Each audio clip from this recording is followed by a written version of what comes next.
All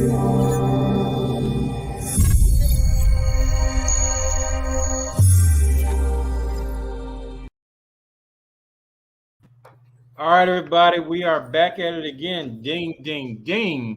Just this time, we are virtual via StreamYard, but nonetheless, the content is dope, and we are bringing that awesome content, that awesome footage today. Today, we have none other than Speech from Arrested Development. He is a Grammy winning artist and a relationship enthusiast, and he has graciously decided to honor the ring today and join us for Ringside's Corner Confessions. Now, for everybody out there, if you don't know me, I am Troy Vaughn, also known as Trey Amazing, your favorite part-time stripper, part-time megachurch pastor, but I am a full-time dating commentator. Come on. Yeah, D, right? It's I stay hustling. But what we wanted to do today, and the reason why Speech is here on Ringside joining us, because we wanted to talk about something that is very important in the realm of relationships. And I really want to particularly single out men, Black men exclusively, because in an age where we're inundated with high divorce statistics and more and more popular media and the music we listen to isn't exactly positive when it comes to committed relationships and marriages, and especially with things concerning fidelity and commitment. The question that I've seen float around in different relationship groups on social media is there really a benefit or a reason for men to get married today? Because again, you are having more and more people, I guess,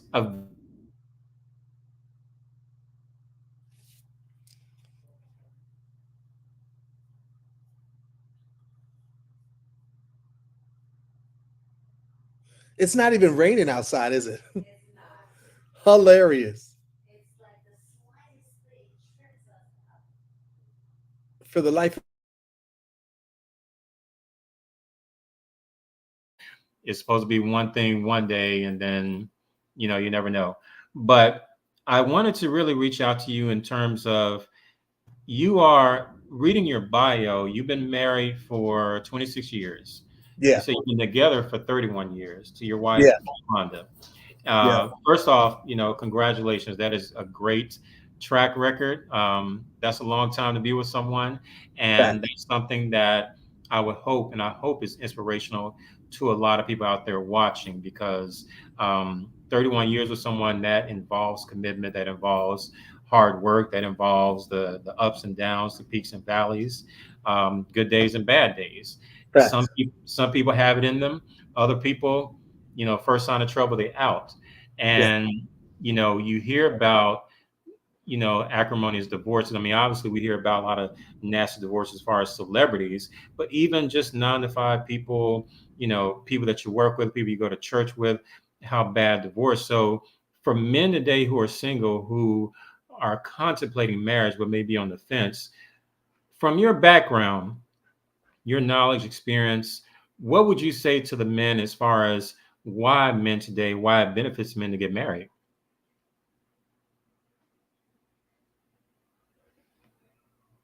He's frozen.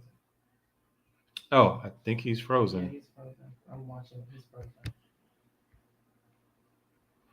Okay, technical issues are a mother. I'm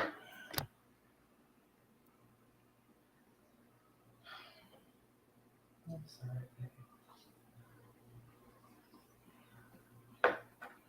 Uh, yeah, he's straight frozen.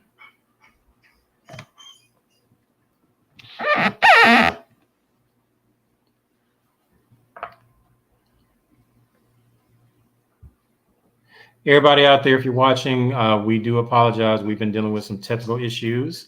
Um, Ordinarily, I like to do all my interviews in person, but this is one of the few times you see me on StreamYard. But we're dealing with some technical issues, some frozen issues. So please hang tight and give us a few moments. Okay, he's gonna join back in.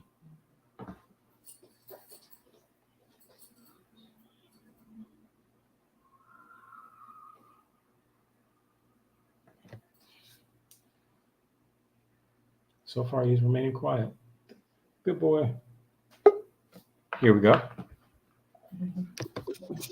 Sorry. All right. It's all So good. what's crazy is right now, and this is crazy because like right before we started this interview, no storms, no nothing. Now I'm in the South, I'm in the country, and there's crazy storms that are coming towards us. And so my internet is going on and off. My lights, I don't know if you saw them earlier, but my lights were going on and off. So I don't know.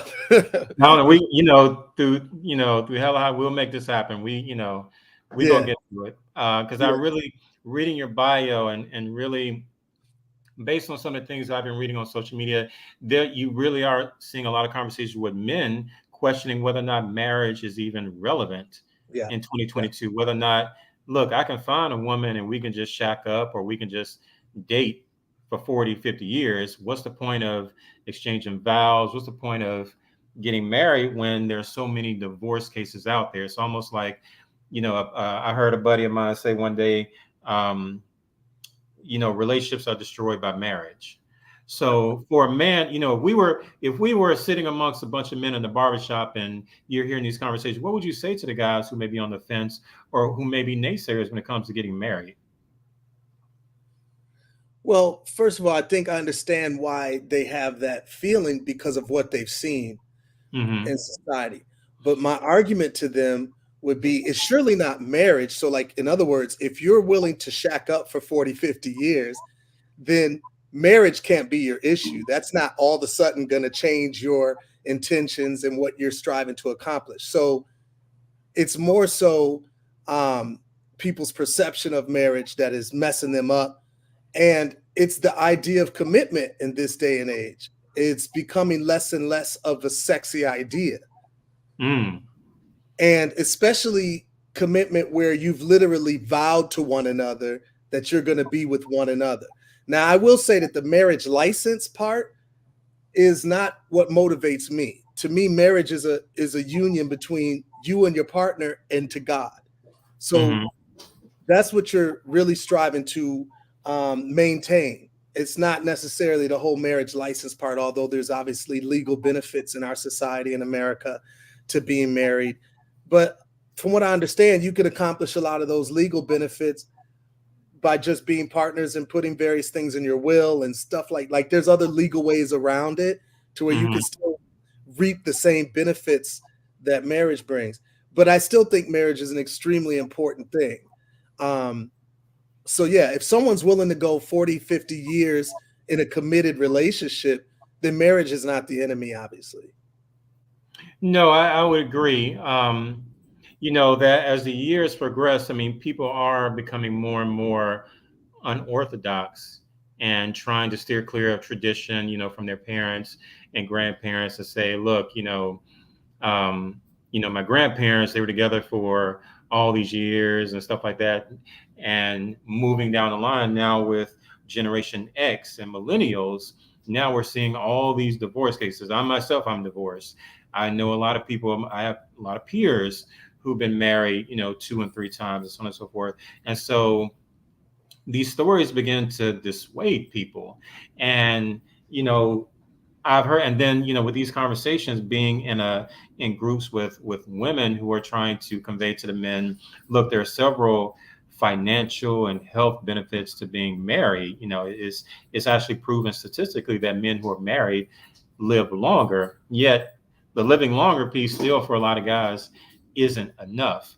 And it's in addition to personal experiences, what they see around them, sometimes it's what they're exposed to as far as media. Do you see media being a major contributor to why a lot of people, especially men, maybe dissuaded or feel like, again, in 2022, really, what is the point of getting married? Because these are the messages I'm being fed, through my media. Do you think media is a major factor? I do. Not only do I think media has had an assault on Black culture for decades now, to where it is teaching us destructive behaviors, and it's dissing the behaviors that are strengthening. So our Black culture has been weakened. So our entire culture has been not only attacked, but is now very weak Black culture does not uplift and enhance our chances for doing better as a people.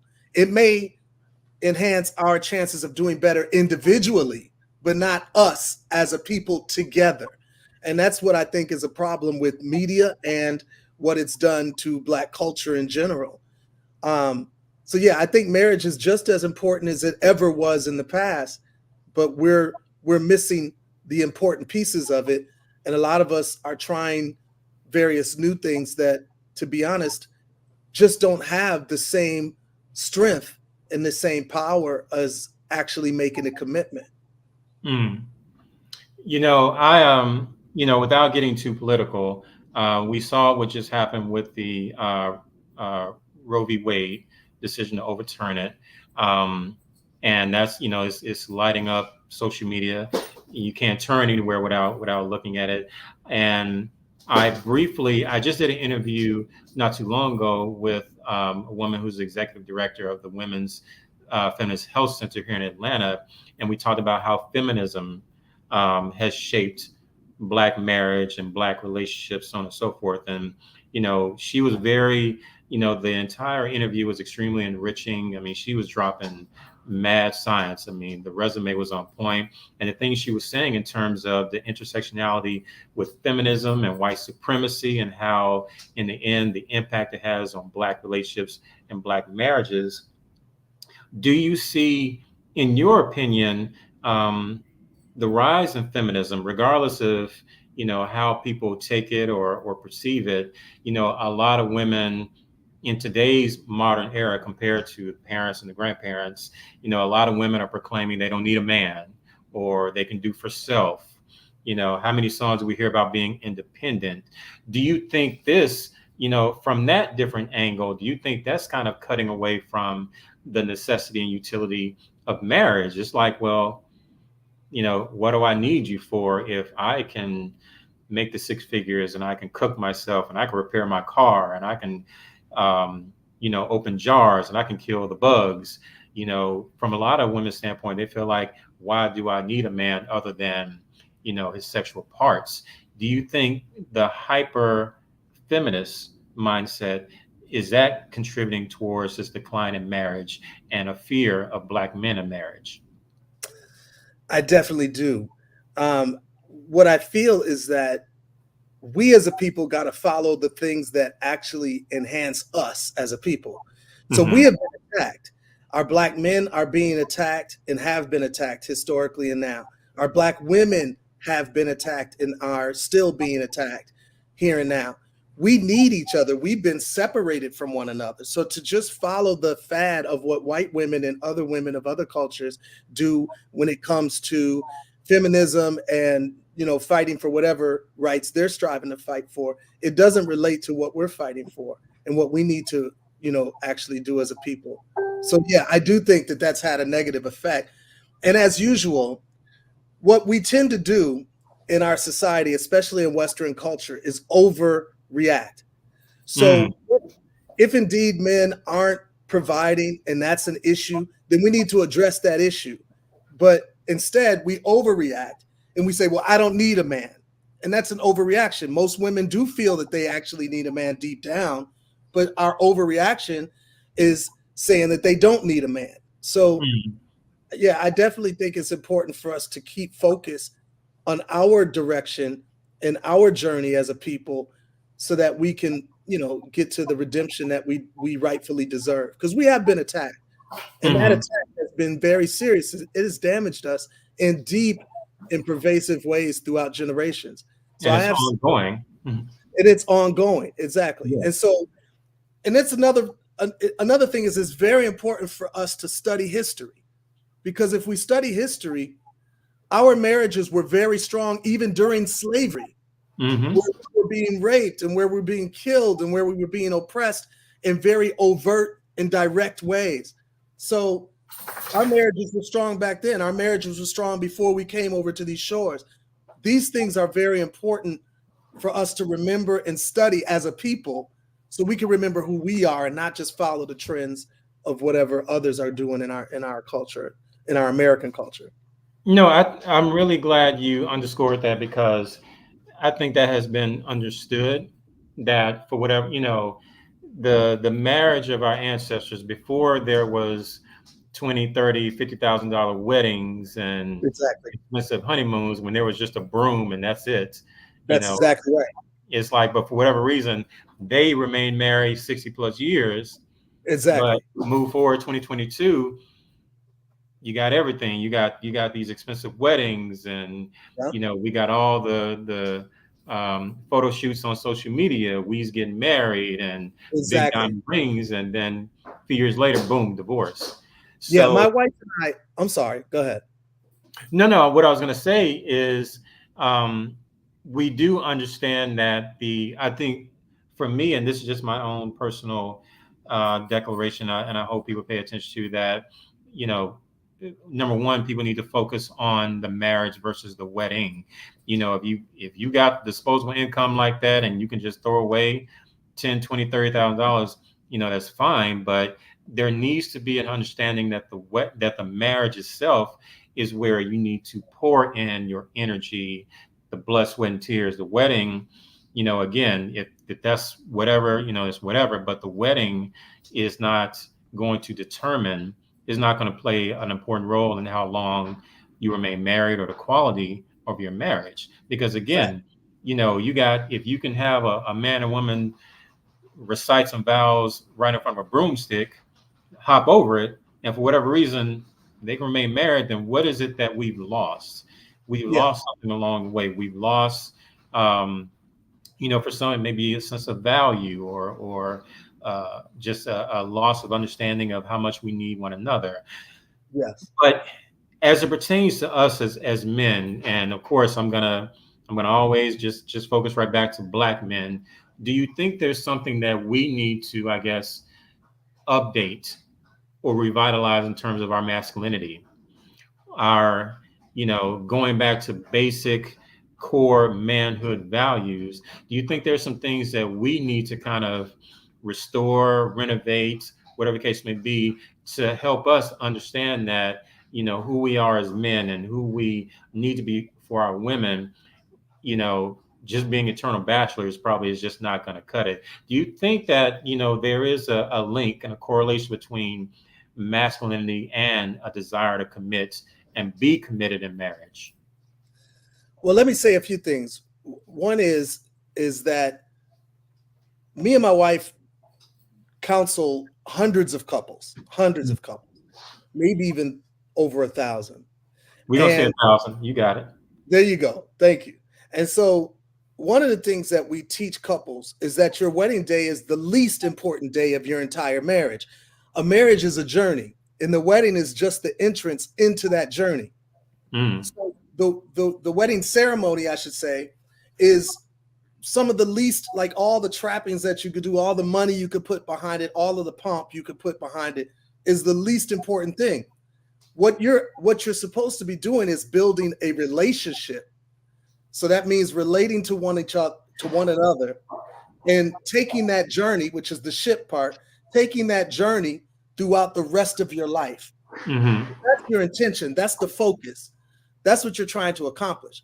The other thing about men and masculinity that you asked, men dream deep down of being a knight in shining armor. We dream of providing everything that we can for our woman or the woman of our dreams. We want that. Deep down, we deeply want that. So I think when it comes to a man and doing that, first of all, we've got to be proud and take up the honor of being a leader, not bossy, not like lording over or beating up, not literally beating up, but beating up our women. Not that, but leading, thinking ahead, and being a man of character, being a man of honesty, being a man of direction and vision, maturity, spirituality. These are things that I think we've lost sight of what manhood is. That is what manhood is. A lot of us have gotten this misconception that manhood is how good we fight or scrap in the streets, or manhood is how much money we have.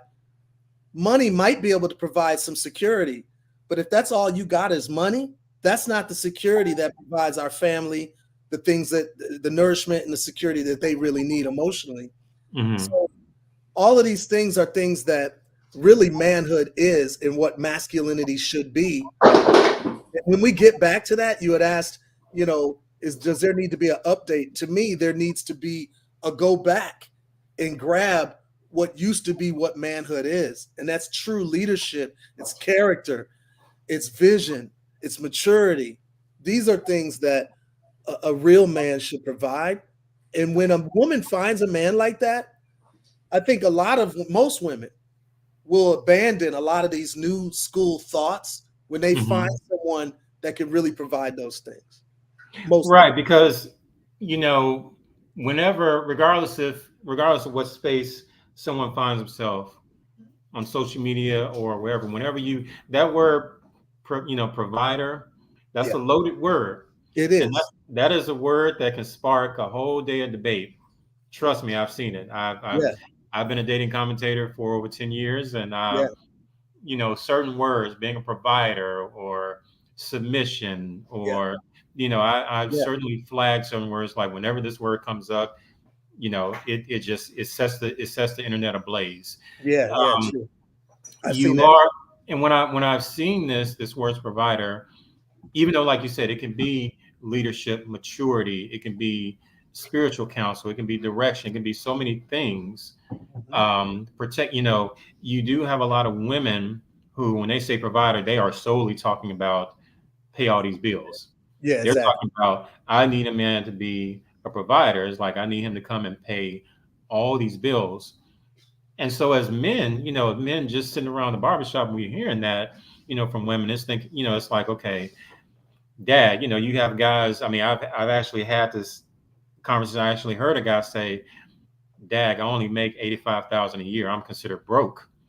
You know what I mean? I'm considered, not worthy enough because I don't make enough money to provide this woman with a better lifestyle than she currently already has or even maintains. So a lot of it, for some men, they feel like, because I don't have that salary yet, because I'm working a 9 to 5 or whatever, I can't even consider being with a woman in a marriage because I can't provide. So do you think the term provider has been skewed, yes or no? Or do you feel like it's just been, unfortunately, remixed or even repackaged to where, for some men, they feel like it's either unnecessary or too lofty, or some women may have, I guess, flipped the script and like, okay, no, provider actually means this and not that, maturity, leadership, direction, spirit, none of that.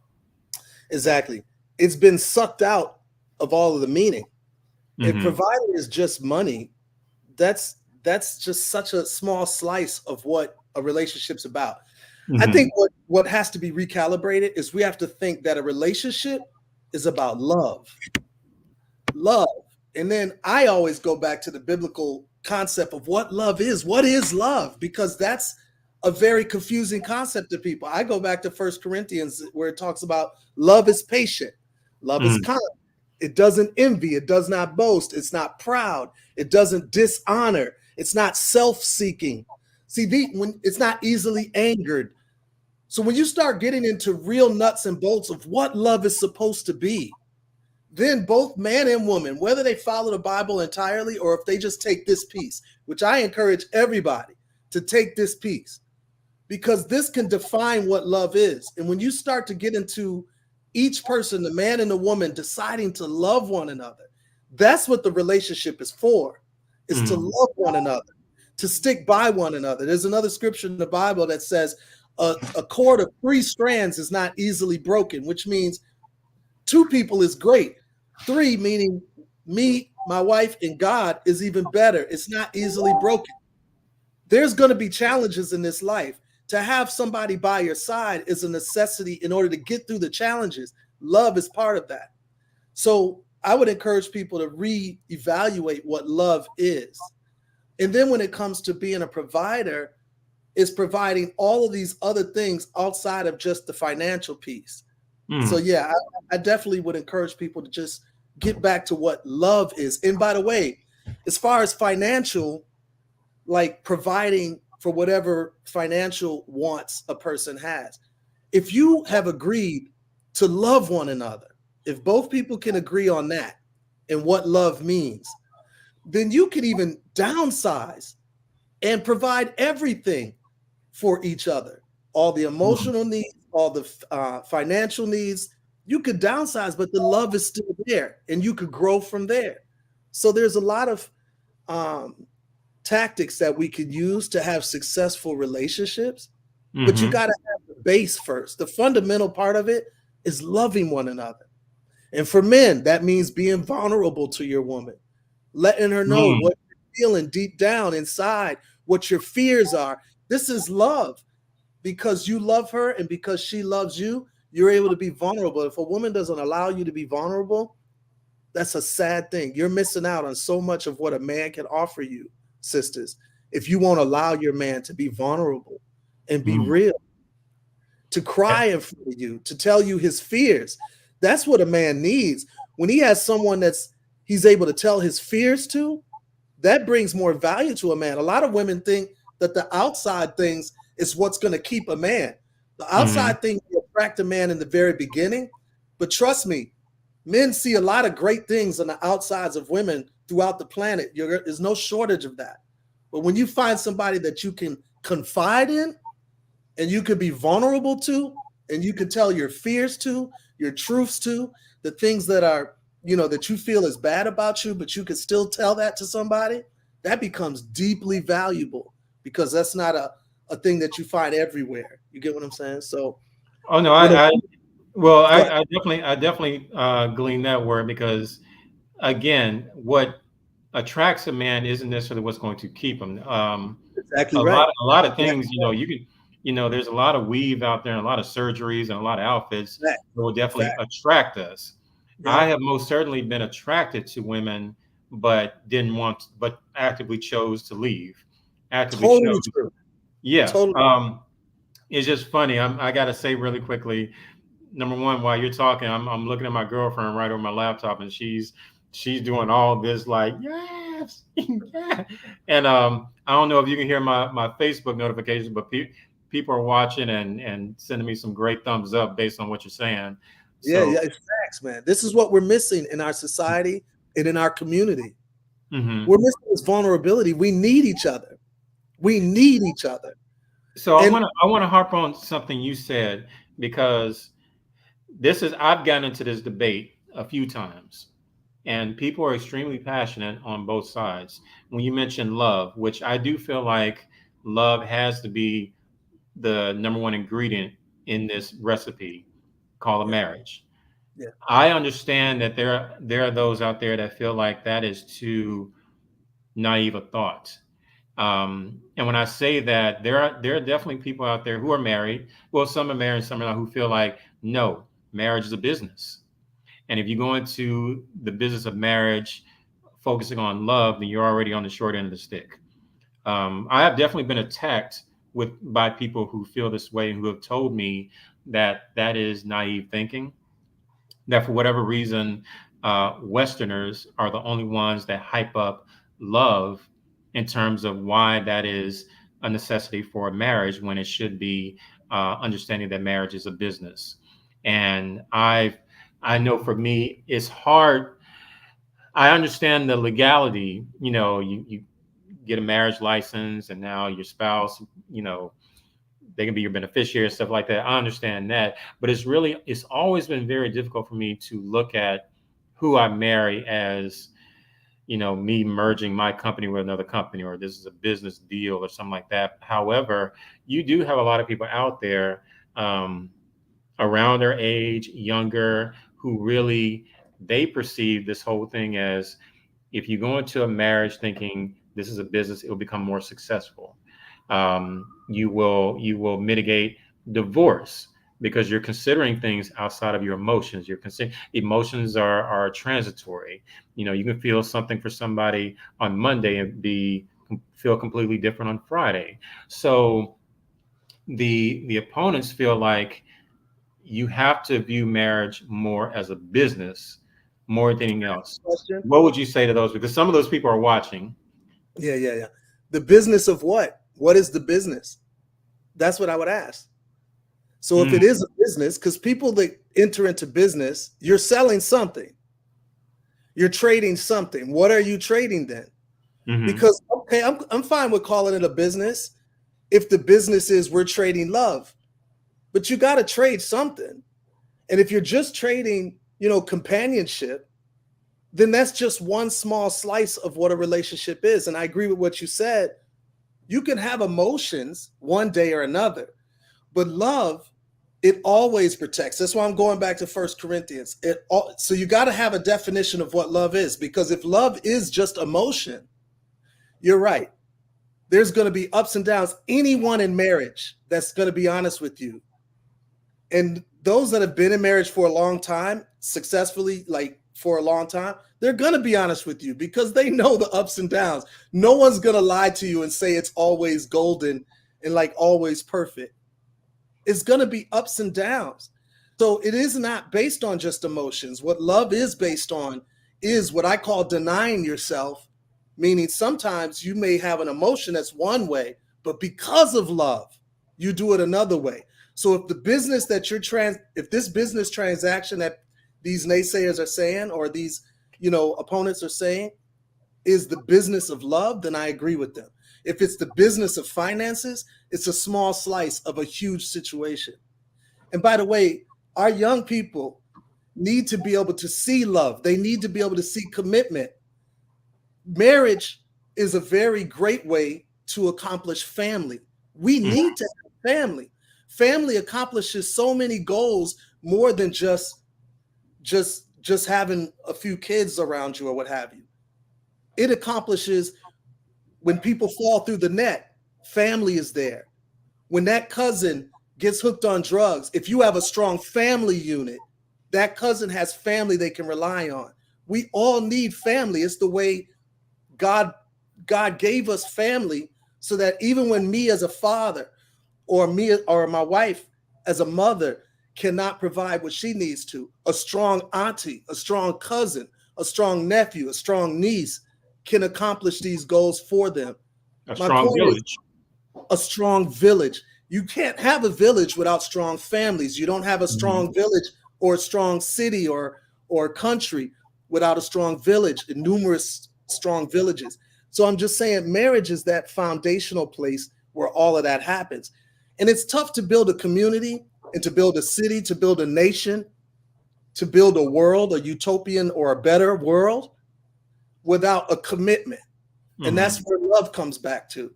You got to be committed to something. Even if you're a coach of a basketball team, if you don't know who your players are going to be from week to week, there is no way that coach can lead that team to victory.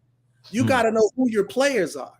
So that's why I go back to this marriage thing, that why it's so important to be committed, to get into that relationship, says we're both in this as teammates to accomplish the goal.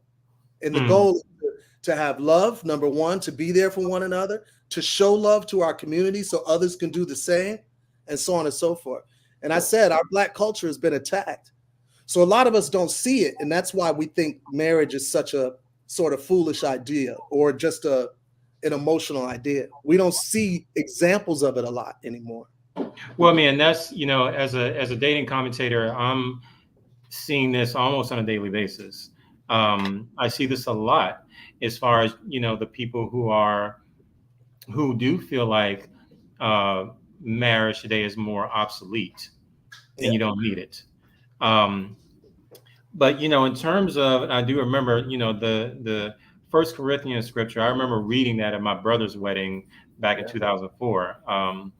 He and his wife, I mean, they've been married since then, and they asked me to get up there and read that scripture. And I think that, honestly, 2004, I was 25 years old. And I remember, I think that was actually the first time I heard it. The first time I heard that scripture was when I read it. And so I do feel like that if people actually apply that and really see the connection, it really is the nuts and bolts of a marriage. Because, when I've had these debates as far as marriages about business, I feel like, look, if I'm going to be with a woman 50 plus years, even 60 years or something like that, I recognize that look, there are going to be some days where I just flat out don't like you today. There's going to be some Fact. days where you're not going to like me. There's going to be some Fact. days where we're going to get on each other's nerves, Fact. and I may not even want to hear your voice. And I always feel like, for me, if I don't love you, I'm not going to be able to stand for that. For me to love you and really love who you are, your character, the love I have for you is going to get us past those days That's where we exactly right. where we wake up like, look, I don't like you today, but I still love you. I That's still, exactly right. That's I've always, exactly and I've always felt that way, because if I think about, because I know what it's like to operate in business. My undergrad degree is in business. If I yeah. treat you like a business, then what is, if I'm looking at this entire marriage like a business, it's packaged like a business, then what's going to happen if I see another opportunity that I feel like is a better business arrangement? Facts. I'm gonna take on another business. I may Facts. cancel the business I have with you and just take on, like, look, this is a much better business that benefits me. It may not benefit you so much, but it benefits Exactly. me, and that's what I'm going to go in. That's the direction I'm going to go in.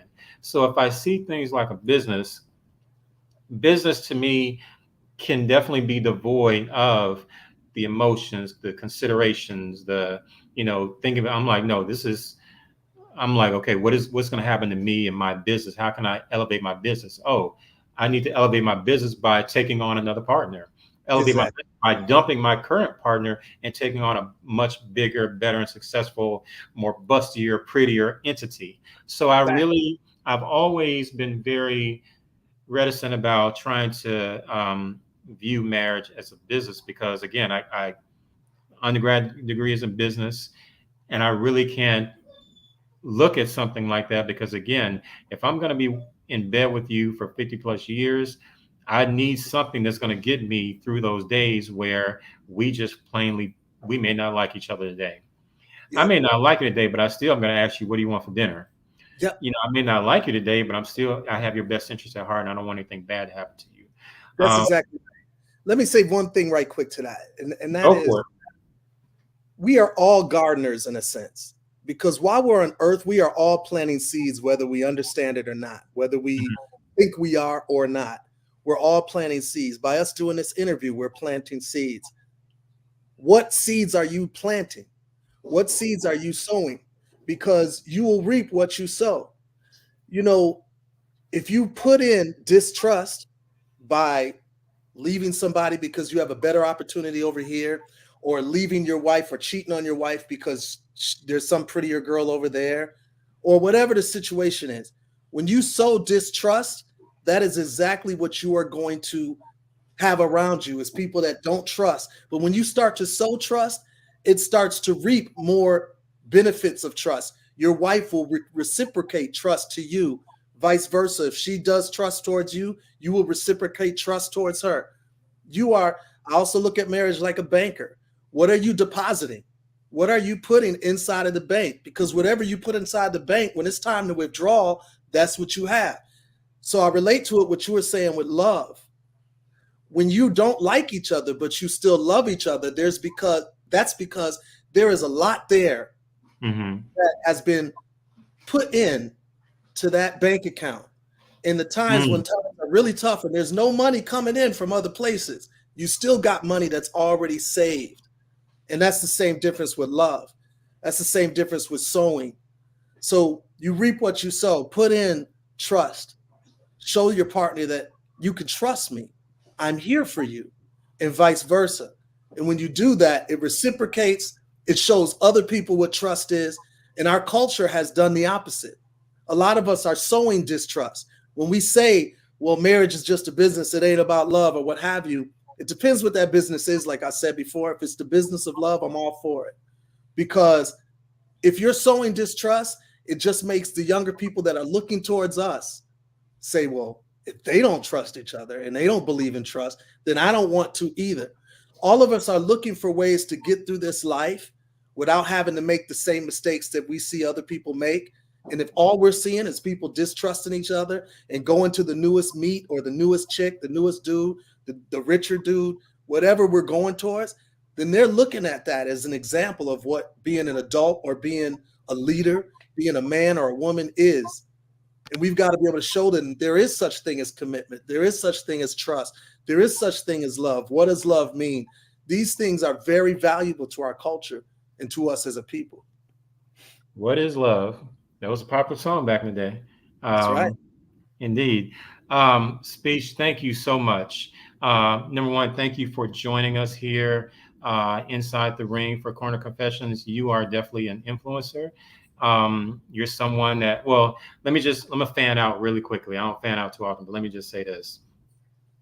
When Tennessee came out, that was what, 1991. I was in the seventh grade Come on. in gym class. I'm from Memphis, Word and up. I'm from Memphis originally. Yeah. And so being in gym class, when that song dropped, a lot of my classmates were so excited. Oh, that's a song talking about Tennessee. Tennessee, we in Tennessee. Right. That's and, right. and everybody was, and I definitely remember that. I mean, I'm showing my age. 1991, I was 12 years old. And I just remember how so many people in Memphis around my age group, they were just excited that this was a song. I'm not sure some people were focused on the lyrics, but just the fact that there was a song in the chorus talked about Tennessee Yeah. Yeah. on repeat. It's like, Yeah. talking about us. Yeah. So I just had to say that really quickly because again, Oh, that's good. Arrested Development is certainly part of the culture. It still is. Thank you. My girl and I, what was it? We were in Nashville some months ago. We were at the what was it, African American Museum of Yeah. Music, and we saw an exhibit of Arrested Development.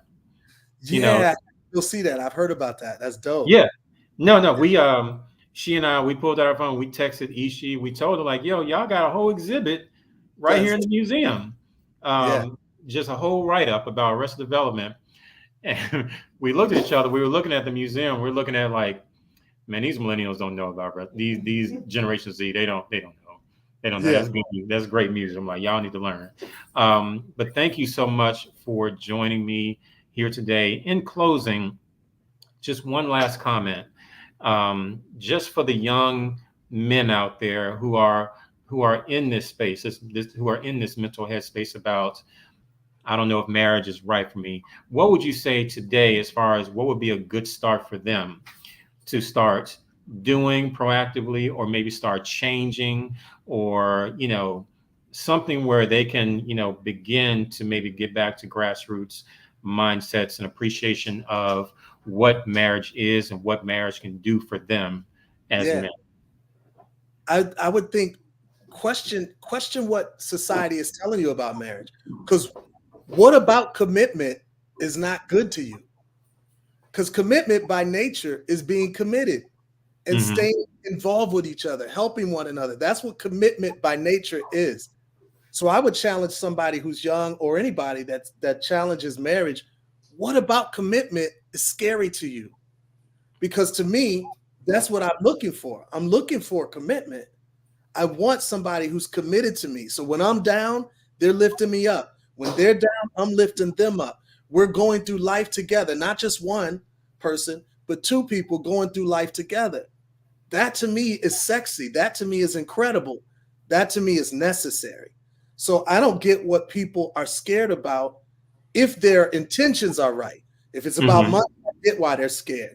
If it's just about, lust and attraction only, attraction is important. I'm not saying that's not, but if it's just about attraction only, I understand why that can be scary. But if it's about a committed journey together, that's not a scary thought to anybody, because we all want someone committed to us, and we want to be committed to somebody. So I think I would tell them to question that whole fear that you have and reevaluate. Fear is a mother. I'll tell you that fear is no joke, and I think it's something that a lot of men and women need to grapple with, Yeah. because they may or may not understand how they are shortening their life, shortening the quality of their life, just simply based on uh, afraid of something that may or may not be, you know, in their midst. But Speech, again, thank you so much. Everybody out there, if you are watching, make sure you subscribe to the Ringside channel on YouTube, youtube.com/ringside. I need you guys to follow. I need you to hit that bell, maybe drop some comments, some constructive comments. Let us know what you think. And most importantly, I need you to subscribe.